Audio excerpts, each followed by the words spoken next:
வணக்கம் மாணவர்களே. இந்த வீடியோல 10ஆம் வகுப்பு கணிதம் அலகு 5 ஆயத்தொலை வடிவியல் இதுல பயிற்சி 5ல் 3ல 5வது கணக்கு பார்க்க போறோம். என்ன கொடுத்திருக்காங்க பாருங்க. -2,3 மற்றும் 8,5 என்ற புள்ளிகள் வழி செல்லும் கோடானது y = ax + 2 என்ற நேர்கோட்டிற்கு செங்குத்தானது எனில் a இன் மதிப்பை காண்க. பாருங்க, இந்த ரெண்டு புள்ளியை இணைக்கக்கூடிய ஒரு நேர்கோடு இந்த நேர்கோட்டிற்கு செங்குத்தா இருக்கு அப்படின்னா நம்ம ஏவோட மதிப்பை கண்டுபிடிக்கணும். இந்த ரெண்டு நேர்கோடும் செங்குத்து அப்படின்னா அந்த சாய்வுகளோட பெருக்கல் பலன் என்னவா இருக்கணும்? -1 இருக்கணும். இதோட சாய்வு கண்டுபிடிக்க போறோம், இதோட சாய்வு கண்டுபிடிக்க போறோம். அதுக்கு அடுத்து பாருங்க, முதல்ல இதோட சாய்வு கண்டுபிடிச்சிருமா பாருங்க. -2,3 அதுக்கு அடுத்தது 8,5 சாய்வு கண்டுபிடிச்சிருமா. இதோடைய சாய்வை நம்ம m1 எடுத்துக்கலாம். m1 = சாய்வு ஃபார்முலா என்ன? y2 - y1 / x2 - x1. இந்த முதல் புள்ளியை நம்ம x1 y1 ரெண்டாவது புள்ளியை x2 y2 எடுத்துக்கணும். அப்படியே பிரதியிடுங்க.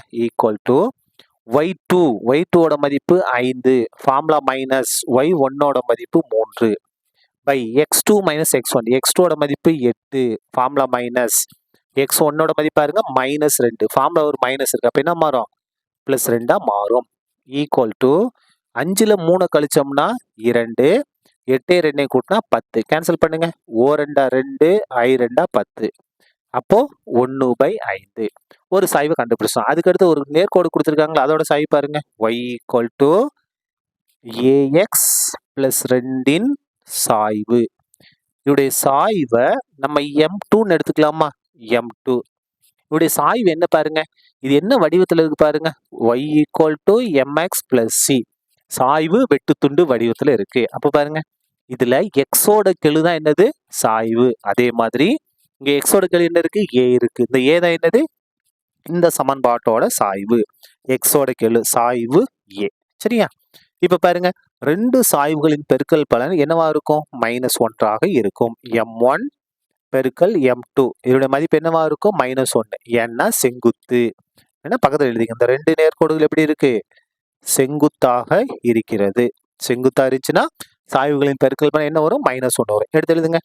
m1 ஓட மதிப்பு 1/5 பெருக்கல் m2 ஓட மதிப்பு a = -1. இப்ப பாருங்க, இங்க பை 1 தானே அர்த்தம். பெருக்குங்க. 1 a பெருக்குனா a, 5 1 பெருக்குனா 5 = -1. நமக்கு a தானே வேணும். a = -1. 5 வகுத்துல இருக்கு, இங்க வந்தா பெருக்கலா மாறும். அப்ப பாருங்க, a = +, மைனஸ் மைனஸ் 4 5 5. இதான் என்னது? நமக்கு தேவையான a ஓட மதிப்பு. சரியா? அவ்வளவுதான். இந்த கணக்கு முடிந்தது. நன்றி.